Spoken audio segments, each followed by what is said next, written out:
Guys, कैसे हो आप सभी लोग।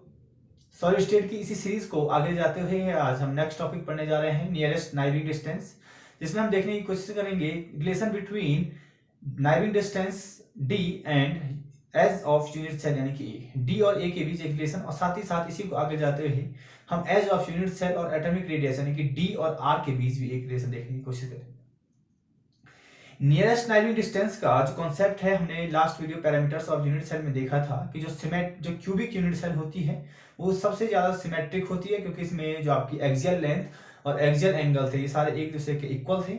और साथ ही हमने ये भी देखा था कि जो ट्राइक्लिनिक जो आपकी यूनिट सेल होगी वो आपकी अनसिमेट्रिक यूनिट सेल थी, क्योंकि इसमें ए बी सी यानी कि जितनी भी आपकी एक्सियल लेंथ थे और एक्सियल एंगल सारे अलग अलग थे। तो नाइबरिंग डिस्टेंस का जो कॉन्सेप्ट है वो सिमेट्रिक यूनिट सेल, यानी कि जो आपके तीन टाइप्स की आ रही थी, simple unit cell, face centre unit cell और बॉडी सेंटर यूनिट सेल, इस पर ज्यादा इफेक्टिव होता है, क्योंकि यहाँ पे आपकी जो एक्सियल लेंथ और एक्सियल एंगल होते हैं वो सारे क्या होते हैं, सेम होते हैं।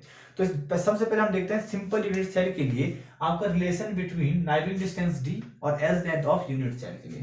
तो पहला जो आपका यूनिट सेल है, जैसे कि आपको बताया कि जो आपकी क्यूबिक यूनिट सेल होती है वो आपकी सबसे सिमेट्रिक यूनिट सेल होती है, इसीलिए उसी के लिए हम क्या करेंगे, जितने भी नाइबरिंग डिस्टेंस का जो कॉन्सेप्ट है उसे हम यहाँ पे क्या करेंगे, लगाएंगे। तीन तरह की यूनिट सेल होती हैं आपकी, simple unit cell, face centred unit cell और बॉडी सेंटर्ड यूनिट सेल। इन यूनिट सेल का जिक्र आते ही आपके दिमाग में सीधे सीधे घूम जाना चाहिए कि जो सिंपल यूनिट सेल होती है वहां पे कॉन्स्टिट्यूएंट पार्टिकल सिर्फ और सिर्फ आपके कॉर्नर पर प्रेजेंट होते हैं। फेस सेंटर्ड यूनिट सेल अगर होगी तो वहां पे कॉन्स्टिट्यूएंट पार्टिकल्स आपके कॉर्नर के साथ साथ फेस पर प्रेजेंट होंगे। जबकि अगर आपका बॉडी सेंटर्ड यूनिट सेल की बात करें तो वहां पे आपके कॉन्स्टिट्यूएंट पार्टिकल्स आपके कॉर्नर के साथ साथ आपके एक बॉडी सेंटर पर भी प्रेजेंट होंगे, जैसे कि हम आपको पहले ही आपके प्रिमिटिव और नॉन प्रिमिटिव यूनिट सेल में इंट्रोडक्शन में ये सब चीज बता चुके थे।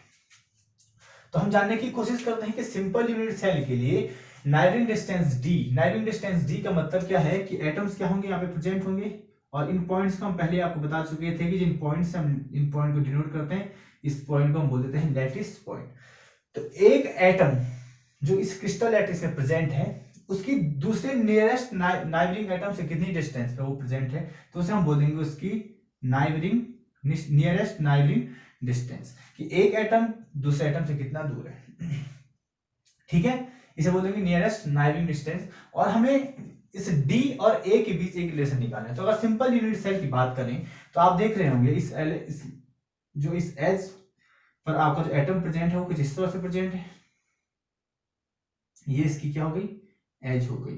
तो आपको दिख रहा होगा कि एक एटम से दूसरे एटम की डिस्टेंस है डी, सपोज ये डी है, और एक ही एज पर प्रेजेंट है, यानी कि क्या है, ए। तो डी इज इक्वल टू, सीधे सीधे आ गया यहाँ पे ए, डी इज इक्वल टू आ गया ए।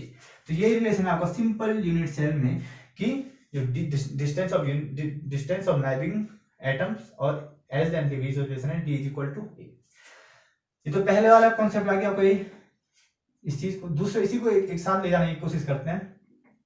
अब आप देख रहे होंगे यहाँ को आप एटॉमिक रेडियस और एज लेंथ के बीच एक रिलेशन निकालना है। तो आप देखोगे और पाओगे कि अगर मैं डी की बात करूं तो एक एटम की जो रेडियस है उसे हम किस दिखा देते हैं, आर से दिखा देते हैं। तो आपको दिख रहा होगा कि r is equal to d by two, r is equal to d by two, या फिर हम बोलेंगे r is equal to a by two. तो ये सेकेंड रिलेशन भी आपका क्या हो गया, यहाँ पे प्रूव हो गया कि अगर एज लेंथ और नियरेस्ट नाइबरिंग डिस्टेंस की बात करें तो सिंपल यूनिट सेल के लिए d is equal to a हो जाता है, और अगर हम एटॉमिक रेडियस और एज लेंथ की बात करें तो रिलेशन होता है r is equal to a by two. अब आगे चलते हैं face centre unit cell. Face centre unit cell में जैसा कि आपको पता होगा कि जो एटम्स होते हैं वो आपके कॉर्नर के साथ साथ फेस पर भी प्रेजेंट होते हैं, यानी कि एटम कुछ इस तरह से प्रेजेंट होंगे,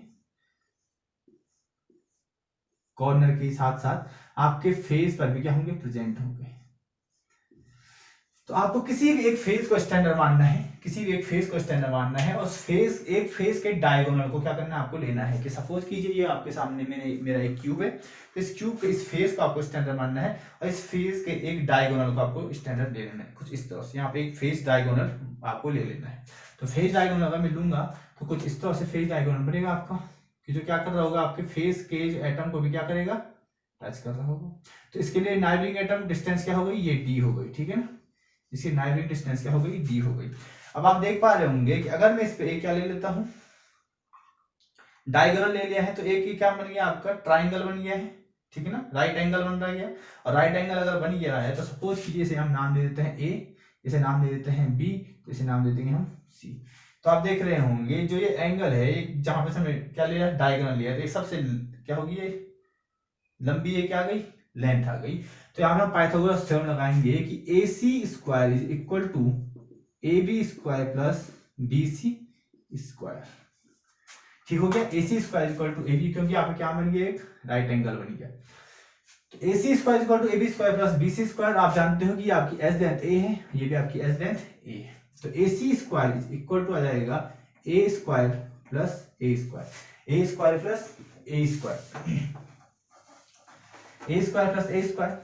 तो A C is equal to क्या हो जाएगा, A C square is equal to 2a square, और A C is equal to हो जाएगा under root 2, A C is equal to under root 2।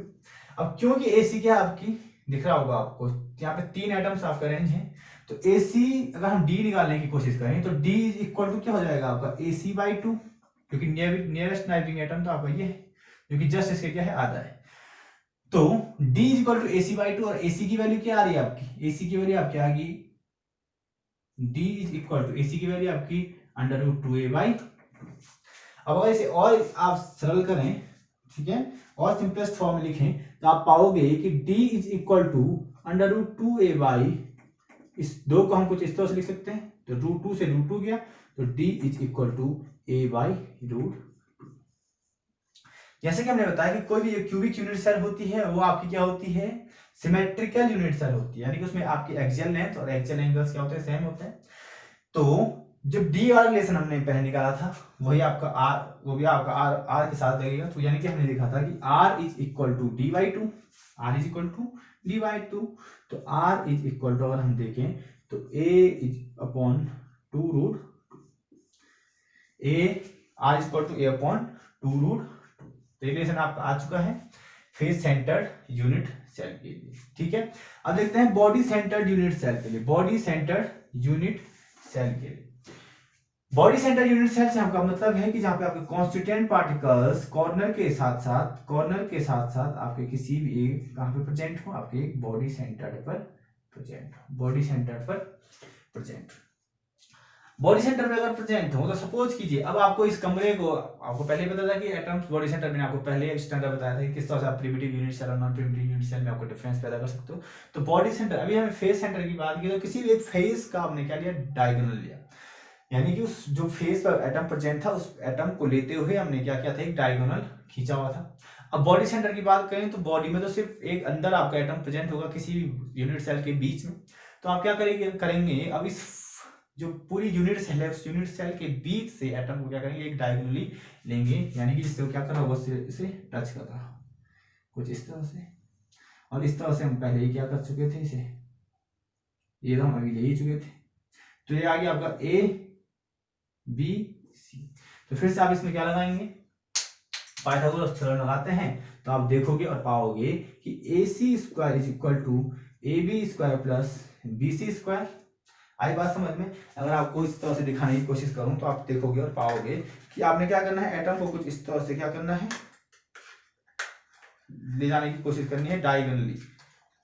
Atom कुछ इस तरह से इसके बीचों बीच जाएगा, ताकि जो एटम इसके सेंटर पर प्रेजेंट है उसको टच करते हुए जाए। एटम कुछ यहाँ पर प्रेजेंट है, तो इसको आप बॉडी डायगोनल आपने क्या करना है, यहाँ पर से लेना है। एक एटम यहाँ पर प्रेजेंट है, एक एटम इसके बॉडी डायगोनल पे, बॉडी सेंटर पे, और एक इसके इधर। तो आपको बॉडी डायगोनल इस तरह से ले जाना है।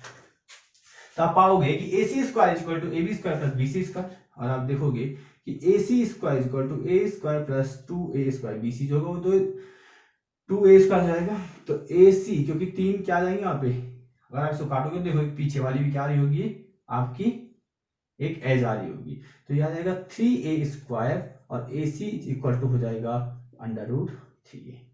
फिर वही AC अगर ये है तो आपको पता है कि नियरेस्ट नाइबरिंग एटम ये है इसका, तो AC क्या आ जाएगा, D इज इक्वल टू आ जाएगा AC by 2, D is equal to AC by 2। D equal to a c by अगर 2 आ गया तो डी इक्वल टू आएगा √3a/2। डी इक्वल टू आ गया √3a/2। अब अगर आपको आर और ए में रिलेशन निकालना है तो आपको पता है कि जो आर होती है वो क्या होती है, d/2 होती है। तो r is equal to √3a/4 ये आ जाएगा। तो अभी हम देख चुके हैं कि simple unit cell, face centre unit cell, body centre unit cell के जो नियरेस्ट नाइविंग डिस्टेंस थी वो किस तरह से आपको आई थी। इसे हम टेबुलेट करने की कोशिश करते हैं और आपको एक बहुत इजी सा ट्रिक आपको बताते हैं इसे याद करने का। तब तक इसे आप फटाफट से नोट डाउन कीजिए और हम फिर कुछ न्यूमेरिकल के जरिए भी आपको उसको समझाने की कोशिश करते हैं। तो जैसा कि अभी हमने देखा कि किस तरह से सिंपल यूनिट सेल, एफसीसी और बीसीसी के लिए आपका डी और ए के बीच रिलेशन आया था और आर और ए के बीच रिलेशन आया था। अब इसे हम टेबुलेट कर दिया जिससे कि आपको समझने में और आसानी आएगी। कि अगर देखिए सिंपल यूनिट सेल होगा तो डी इक्वल टू ए, जो कि आप बहुत इजी सा हमने अभी निकाल के देखा था, और इसके लिए आर इक्वल टू ए/टी भी हमने बहुत इजीली आपको देख चुका था। दिक्कत अगर आपको आएगी तो एफसीसी और बीसीसी को याद करने में आएगी। अगर आप बात करें, अगर आपको याद करने की एक शॉर्ट ट्रिक चाहिए तो आपको देखिए फेज आपको पता है कि फेज में कंट्रीब्यूशन हो जाता है 1/2 का, तो आपको इसलिए कुछ इस तरह से याद सकते हैं √2a/4। और अगर बीसीसी की बात करें तो √3a/4, ठीक है ना। आर की बात करें, आर और ए में अगर आपको रिलेशन याद करना है तो √2a/4 और √3a/4। वहीं अगर डी डिस्टेंस की बात तो आपको दो क्या कर देना है, 2 से आपको क्या करना है, डिवाइड कर देना है, ठीक है ना। तो √2a/2 और √3a/2 आ जाएगा। दिख रहा होगा आपको √2a/2 और √3a/2।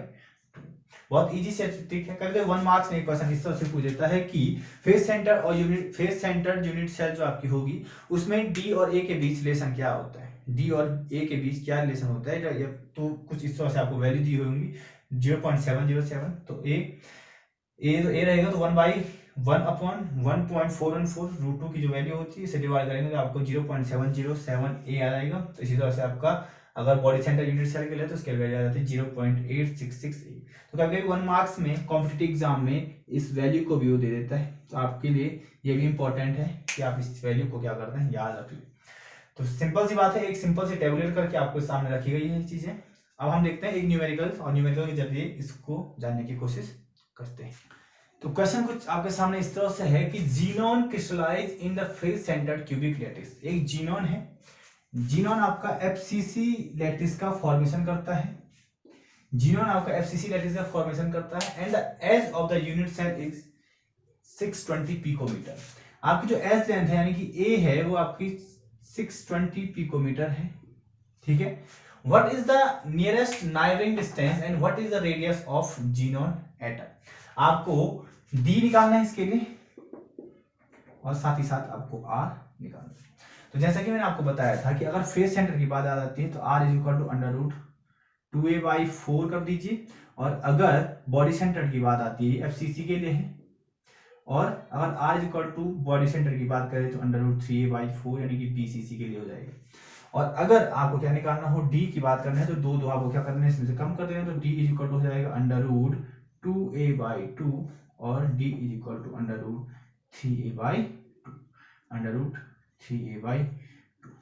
क्लियर आई बात समझ में।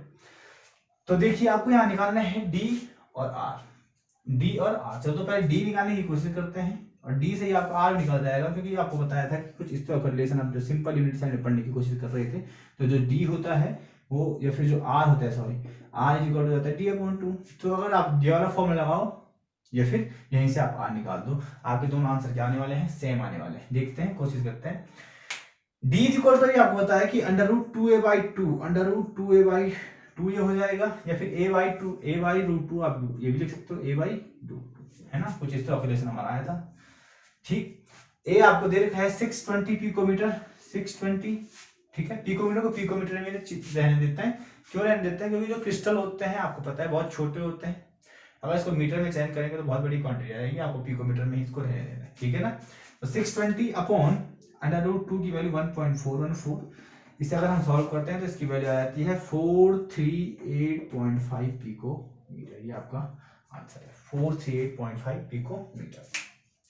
अब अगर हम देखते हैं आर की बात करें तो आर इज इक्वल टू क्या हो जाता है, d/2। तो d/2 का मतलब इसका 438.5/2। तो ये कितना आएगा, आगे आंसर आ गया। चाहे तो आप इससे भी इसको निकाल सकते हो और चाहे तो इससे भी निकाल सकते हो। तब तक के लिए धन्यवाद।